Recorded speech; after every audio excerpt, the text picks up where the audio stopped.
All right, we've been away from proofs for a while, but we did a long one the other day. But it's really helpful if you look back through your notes. So first things first, my friends, we are going to draw out our two columns. Anytime they ask you to do a proof, please make sure you do it in two columns. Even if it says paragraph or anything like that, always do two columns in our class. Now, the first thing we always do is we start with our given. Now remember, we're trying to prove the triangle is congruent. So we're going to be using either side, side, side congruence or side, angle, side congruence. Marking up our given will help us figure out which one. First thing they tell you, segment PN bisects segment MO. If I give you a segment bisector, what do you guys give me? Should say two congruent segments. So I know it bisects MO. So these two are going to be congruent. So segment MN is congruent to segment ON. You know how I know that's the case? I literally look at my proof to see what matchy-matchies together. So that's the definition of a segment bisector. Now, what's the next part here in the given? They tell you segment PN is perpendicular to segment MO. Now, what's the definition of perpendicular segments or lines? They're two lines that intersect to form right angles. So I'm going to mark right angles here. And the reason why I'm doing that is, remember, I'm looking for pairs of congruent angles, and we know all right angles are congruent. So the next thing I'm going to do is the following, and you have to tell me this first. Angle PNM and angle PNO are right angles. Now that's just the definition of perpendicular lines. Now the cool thing is I can state that they're congruent now.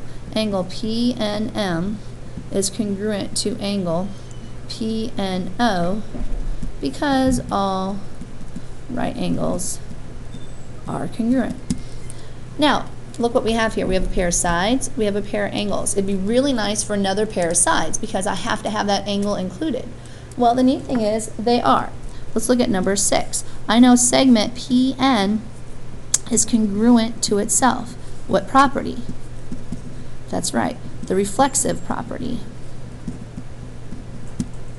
So I'm done, because once I have that marked and I go SAS, you can read SAS on here, I know the triangle's congruent. So therefore, triangle MNP is congruent to triangle ONP by the SAS congruence postulate. All right, now the cool thing is we can do one more theorem, and we're going to use parallel lines. Now the instant I say parallel lines, look for alternate interior angles or corresponding angles. Those should be the first two things, okay? So I'm going to make sure I'm marking up my diagram. I'm going to do my two-column proof. So I have statements and reasons, okay? Now when I do that, I also want to make sure I always look to where I'm going to go, okay? I want to get two congruent triangles. So FGK is to be with KLF. Notice the vertices don't match up, so that's going to be okay. What matches up are, vertices match up. They match up for congruency, but notice the same point doesn't have to be in the same location for each one. So let's get our first one here.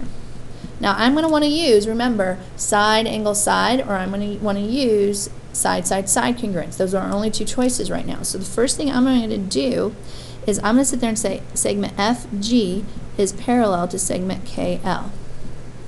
The instant I marked that parallel on the diagram, you should start looking for probably pairs of congruent angles. And here's the pair I want you guys to see. What type of angles make a Z shape? Alternate interior. So I can literally go angle GFK is congruent to angle LKF.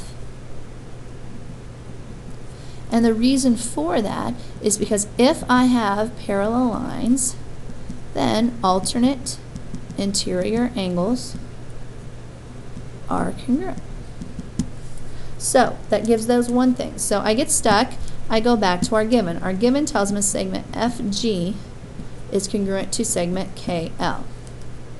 Where did I get that? Given. And I mark it on here. FG is to KL. Notice I have a side, an angle. What's missing? A side. But not really. I can have the reflexive property. So on number 4, I'm going to go segment FK K is congruent to segment KF. What I'm doing is I'm matching it up. If you don't do that, that's okay, but I'm just making in my mind sure that I know the vertices change for the two triangles. And that's so it's reflexive here. Now notice, looking at one triangle, I got side, angle, side.